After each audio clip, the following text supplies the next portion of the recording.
Merhaba, bu videoyu Çanakkale Dardanos'ta tanıştığım ve çok değer verdiğim Bihter Hanım'ın isteği üzerine hazırladım. Umarım kendisinin ve sizlerin hoşuna gider. Bu videoda sizlere sesiyle kalplerimizi titreten, aşkı, acıyı ve insan ruhunun derinliklerini notalara döken efsanevi bir kadının, Edith Piaf'ın destansı hayat hikayesini anlatacağım. O sadece bir şarkıcı değil, aynı zamanda Fransa'nın ve Paris'in zamanın ötesinde bir sembolü haline gelmişti. Onun sesi dünyanın tüm sefaletini çekmiş gibi tınlıyordu. Ancak sahnedeki dramatik performanslarının aksine özel hayatında inanılmaz derecede neşeli ve komik, gerçek bir eğlence kaynağıydı. Zorluklarla dolu bir hayat yaşamasına rağmen mutlak yoksulluktan ta zirveye çıkmayı başarmış, tüm engellere rağmen savaşmış ve vazgeçmemiş bir ruhtu. Gelin kaldırım serçesinden şarkı kraliçesine uzanan bu inanılmaz serüvene birlikte tanıklık edelim.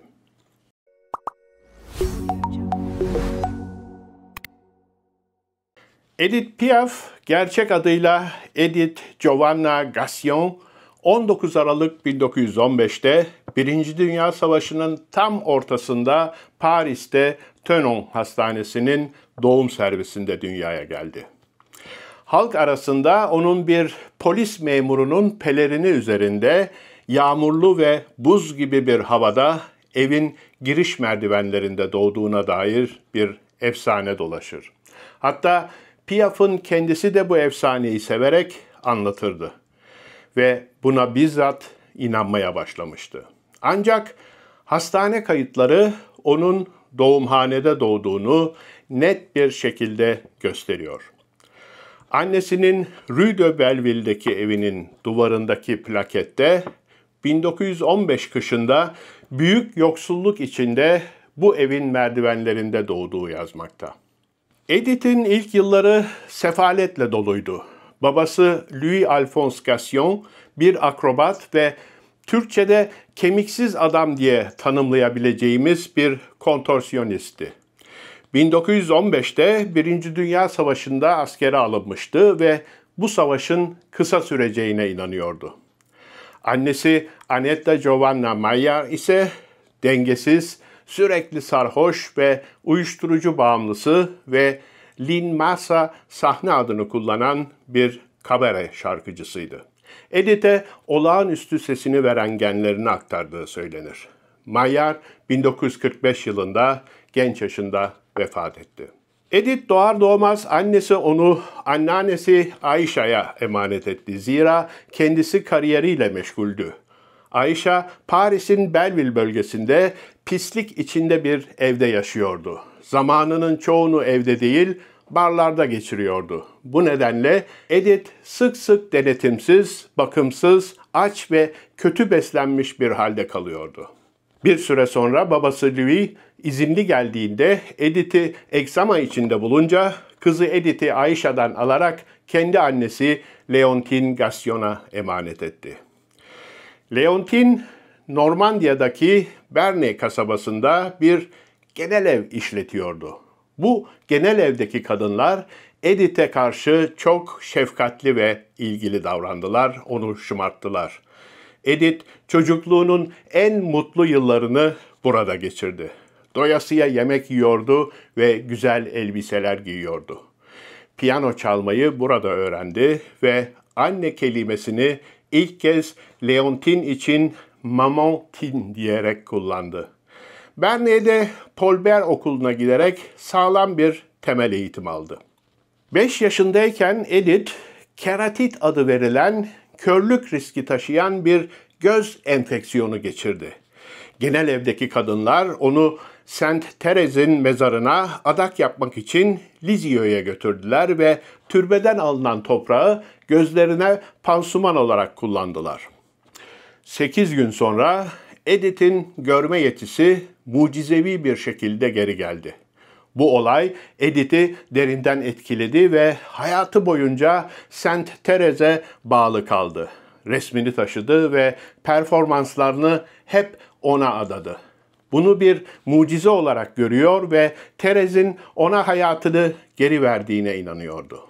Yaklaşık 7 yaşındayken 1922'de babası onu Leontine'in yanından aldı.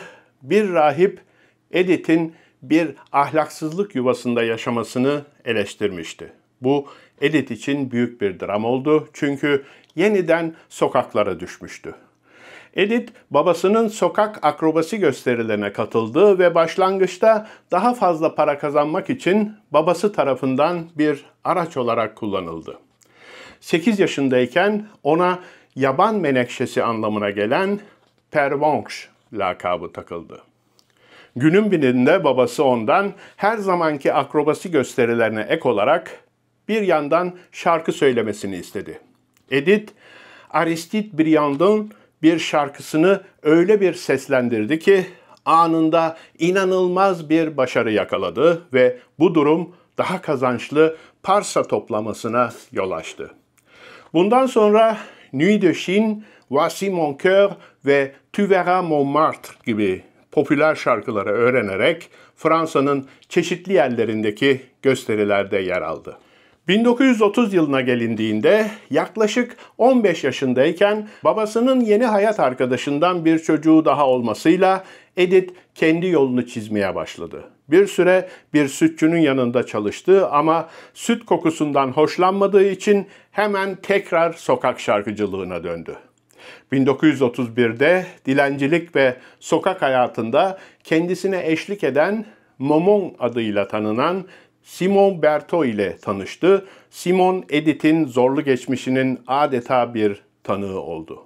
1932'de Edith, ilk aşkı olan ve getir götür işleri yapan Louis Dupont ile tanıştı. 11 Şubat 1933'te Tenon Hastanesi'nde Marcel adında bir kızları dünyaya geldi.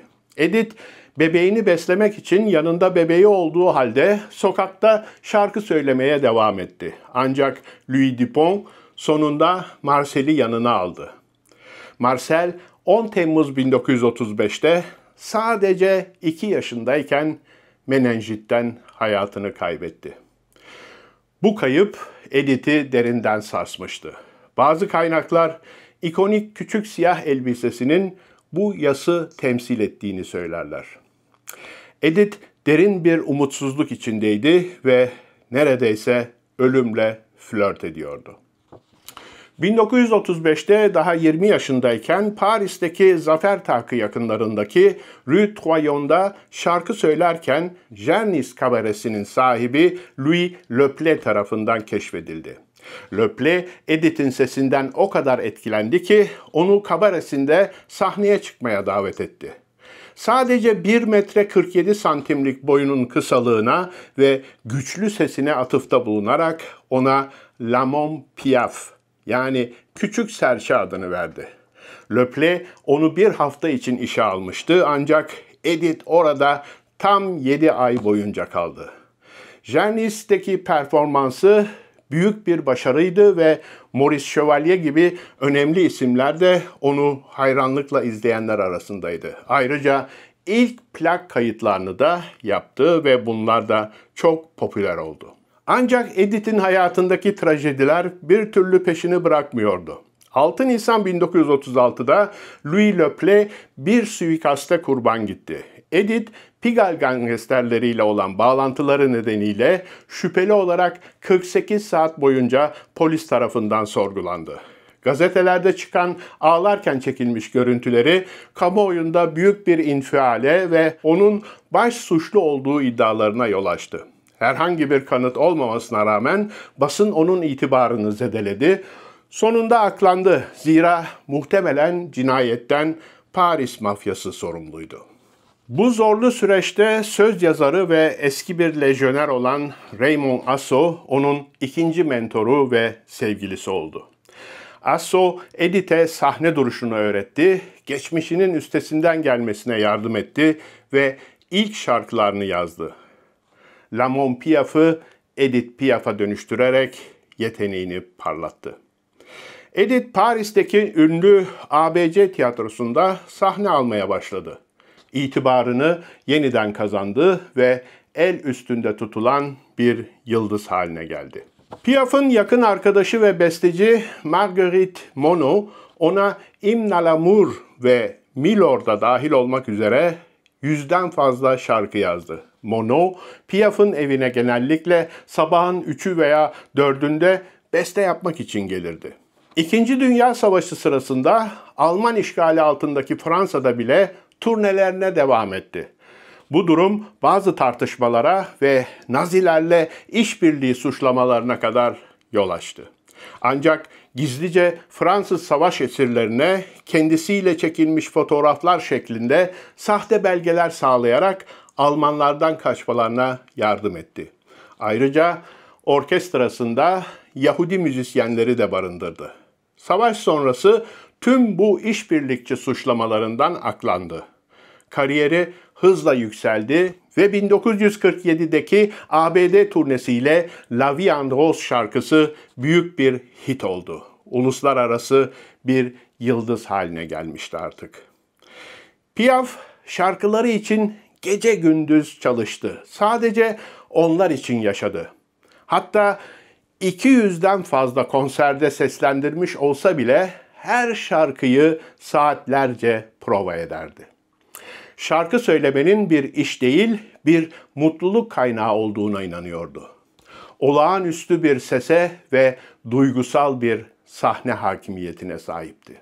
Aralarında Yves Montand, Charles Aznavour ve Georges Moustaki de bulunduğu birçok genç sanatçıya kariyerlerini başlatmaları için ön ayak oldu.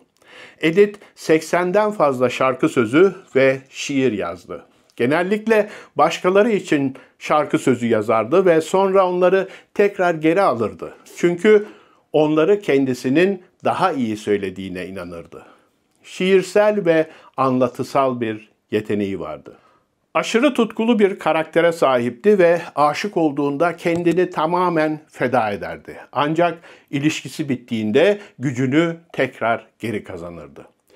Erkeklerle ilişkilerinde otoriter davrandığı söylenirdi. Bu belki de yalnız kalma korkusunu gizlemek içindi. Çocuksu bir kalbi vardı ama aynı zamanda müthiş, inanılmaz derecede komik bir kahkahası vardı. Şakalar yapmasıyla ve sosyal ortamlarda kaos yaratmasıyla biliniyordu. Etrafı bir sürü insanla çevriliydi. Bazen ondan çalsalar bile Edith onlara ihtiyaç duyuyordu. Edith Piaf'ın hayatı kadar şarkıları da efsaneviydi. Bunların arasında Piaf'ın sözlerini yazdığı ve Louis Guilhelmin'in müziğini bestelediği La Vie en Rose'u sayabiliriz. İlk başta Marguerite Monod şarkıyı beğenmemişti ama şarkı özellikle ABD turnesinden sonra İngilizce olarak da seslendirilmesiyle küresel bir hit haline geldi ve bir şekilde Fransa ve Paris'in sembolü oldu.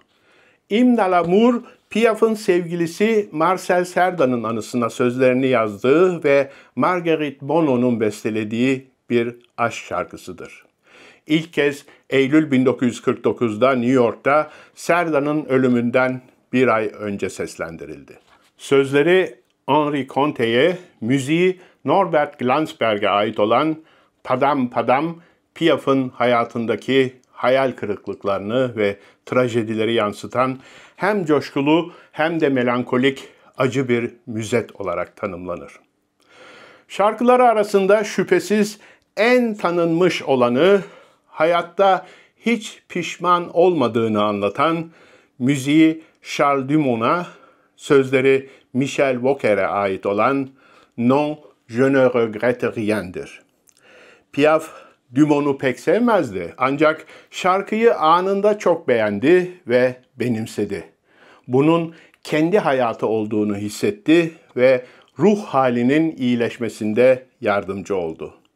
Bu şarkı onun imzası ve gücünün sembolü oldu. Piaf, Olimpiya konserlerini hep bu şarkıyla açıyordu. Edith Piaf'ın hayatı şarkıları kadar çalkantılı aşklarıyla da doluydu. Louis Dupont ilk aşkı ve tek çocuğu Marcel'in babasıydı. Raymond Asso, kariyerini yeniden inşa etmesine yardımcı olan mentoru ve sevgilisiydi. 1944'te tanıştığı ve kariyerini başlatmasına yardımcı olduğu Yves Montand, Piaf'ın büyük aşkıydı. İlişkileri 2 yıl sonra sona erdi. 3 çocuklu, evli bir orta siklet boks şampiyonu olan Marcel Cerdan, Piaf'ın tek gerçek aşkıydı. 1946'da tanıştılar. İlişkileri başlangıçta gizliydi ama sonra kamuoyuna yansıdı. Piaf, bokstan nefret etse de Cerdan'ın maçlarına sadık bir şekilde katılır, Cerdan da onun hiçbir konserini kaçırmazdı. 27 Ekim 1949'da Cerdan aslında gemiyle gelmeyi planlamışken hasretine dayanamıyorum diyen Piaf'ın ısrarıyla New York'a uçarken Azor Adaları yakınlarında trajik bir uçak kazasında hayatını kaybetti. Bu olay Piaf'ı derinden sarstı ve onu ağır depresyona, alkol ve morfin bağımlılığına sürükledi. Hymne à l'amour şarkısı onun ölüm haberini aldığı aynı gece seslendirildi ve bu onu kehanet gibi kıldı. Piaf, Cerdan'ın ölümünü hiçbir zaman tam olarak atlatamadı. Onun ruhuyla iletişim kurmak için spiritüalizme bile yöneldi. Ayrıca Cerdan'ın dul eşini ve çocuklarını destekleyerek onların rahatını ve eğitimini sağladı.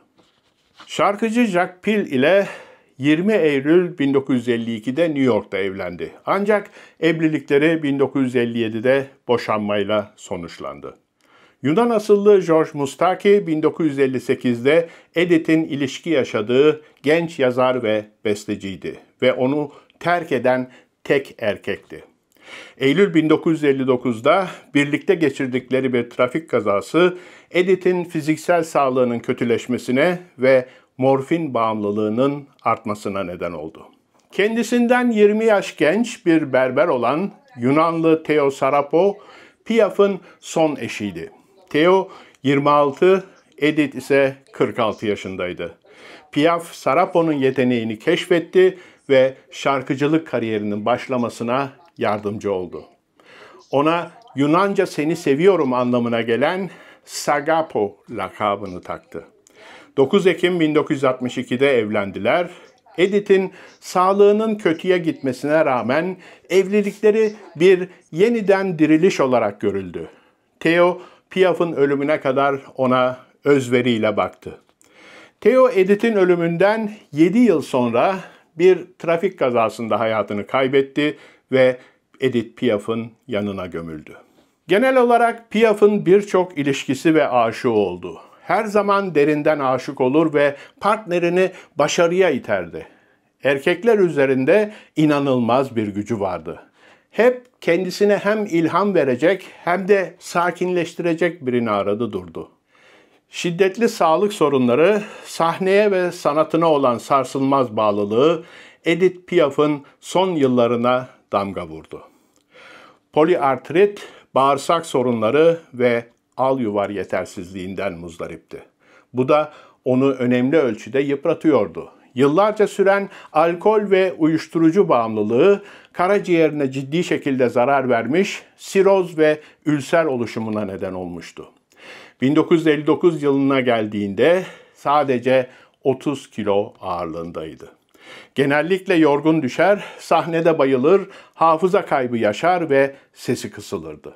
Doktorlarının uyarılarına ve sağlığının kötüleşmesine rağmen şarkı söylememeyi hep reddetti. Ve şarkı söylemeyi bırakmaktansa ölmeyi tercih ederim derdi. Şarkı söylemek onun hayatı ve iyileşme kaynağıydı. 1960'ın sonlarında meşhur Olympia konser salonu iflasın eşiğindeydi. Piaf kritik sağlık durumuna rağmen orada sahne almayı kabul ederek mekanı iflastan kurtardı.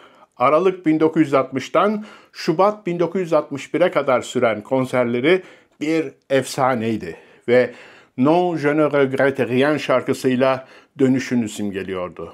100'den fazla gösteri yaptı. Bazen gecede 2 kez sahne alarak kendini tükenme noktasına kadar zorladı. İntihar turnesi olarak bilinen son turnesi 31 Mart 1963'te Lille şehrinde trajik bir şekilde sona erdi. Sahnede bayıldı ve bir kliniğe götürüldü. Bu olaydan sonra emekli olup Saint-Jean-Cap-Ferrat'daki bir villaya yerleşti. Ancak onun cömertliğini istismar eden çevresindeki yancılar, aşırı harcamalar ve kötü tavsiyeler ile ve çok sayıda partiler nedeniyle sağlığının daha da bozulmasına yol açtılar. Daha sonra iyi bir iklim için Grasse yakınlarındaki Place Cassier şehrine daha küçük ve daha gözlerden uzak bir eve taşındı. Kalbi onu hayatta tutmak için uzun süre mücadele etti. Ölümünden önce derin bir komadaydı. Edith Piaf 10 Ekim 1963'te 47 yaşında bir iç kanama sonucu hayatını kaybetti. Resmi ölüm tarihi ise 11 Ekim 1963 olarak açıklandı. Çünkü cenazesi Place Cassier'den Paris'e gizlice taşınarak cenaze töreninin uygun bir şekilde yapılabilmesi için Paris'te ölmüş gibi gösterilmesi sağlandı. Son sözlerinin ise "Bu hayatta yaptığımız her lanet şeyin bedelini bir gün ödemek zorundayız" olduğu rivayet edilir.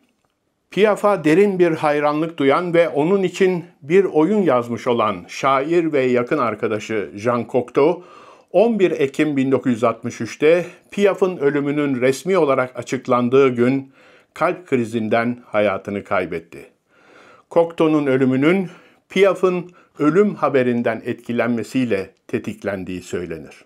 Edith Piaf'ın 14 Ekim 1963'teki cenaze töreni adeta ulusal bir olay oldu. Yüz binlerce insan Paris'in caddelerinde toplandı ve Boulevard Lannes'dan Père Lachaise mezarlığına kadar tabutuna eşlik ettiler. Paris Kardinali Piaf'ın yaşam tarzı ve boşanması nedeniyle dini bir cenaze törenini yapmayı reddetmişti. Piaf, babası Louis ve kızı Marcel'in yanına gömüldü ve mezarı hala her gün taze çiçeklerle süslenmekte. Edith Piaf zorluklarla dolu bir hayat yaşamış ancak her şeye rağmen sanatıyla insanları büyülemeyi başarmış bir efsaneydi. Acıyı sanata dönüştürme yeteneği benzersizdi ve şarkıları hala dünya genelinde milyonlarca insanı etkilemeye devam ediyor. Onun mirası müzik dünyasında silinmez bir iz bıraktı ve adı şarkılarıyla birlikte nesilden nesile aktarılmaya devam edecek. Umarım bu video sizlere Edith Piaf'ın hayatına dair yeni ve derinlemesine bir bakış açısı sunmuştur. Bu tarz içeriklerin devamı için History Media kanalımıza abone olmayı, beğen tuşuna tıklamayı ve yorumlarınızı bırakmayı unutmayın. Bir sonraki tarihi yolculuğumuzda görüşmek üzere, hoşça kalın.